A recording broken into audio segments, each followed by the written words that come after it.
একটি দেশের ভবিষ্যৎ গড়ে ওঠে শিক্ষা আর মানবিকতার ভিতের উপর। সেই বিশ্বাস থেকেই কাজ করে চলেছে আকন্দ ফাউন্ডেশন। এক স্নিগ্ধ বিকেলে কর্ণপুর জামিয়া হামিদিয়া দারুল উলুম মাদ্রাসা ও এতিমখানার প্রাঙ্গণ মুখরিত হয়ে উঠেছিল মাসুম শিশুদের কলরবে।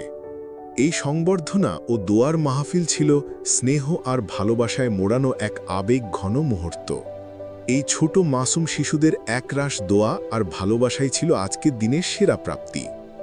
অনুষ্ঠানে প্রধান অতিথি হিসেবে উপস্থিত ছিলেন শ্রীপুর উপজেলা নির্বাহী কর্মকর্তা ব্যারিস্টার সজীব আহমেদ এবং বিশেষ অতিথি ছিলেন শ্রীপুর উপজেলা বিএনপির আহ্বায়ক জননেতা আব্দুল মোতালেব এবং সভাপতিত্বে ছিলেন সাবেক দুইবারের গোসিঙ্গা ইউনিয়ন চেয়ারম্যান জনাব মীর মোহাম্মদ আব্দুল হাই।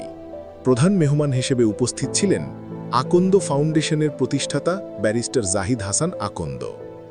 প্রতিটি শিশুর চোখে ছিল সম্ভাবনার দীপ্তি, আর প্রতিটি দোয়ায় ভেসে এসেছিল ভালোবাসা আর কৃতজ্ঞতা। এই আয়োজন ছিল ভালোবাসার বন্ধন, মানবিক মূল্যবোধ আর দায়িত্ববোধের নিঃশব্দ প্রকাশ।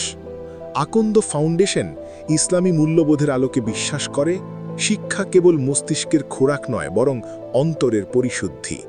এই শিক্ষা বইয়ের গণ্ডি ছাড়িয়ে উত্তম চরিত্র, অপরের প্রতি দয়া এবং মানবিকতার প্রতিটি কাজে প্রকাশিত হয়, যা একজন মানুষকে আল্লাহর প্রিয় বান্দা হিসেবে গড়ে তোলে। আমরা পাশে ছিলাম, পাশে আছি এবং থাকব সব সময়, কারণ বদলে যাব আমরা, বদলে যাবে দেশ।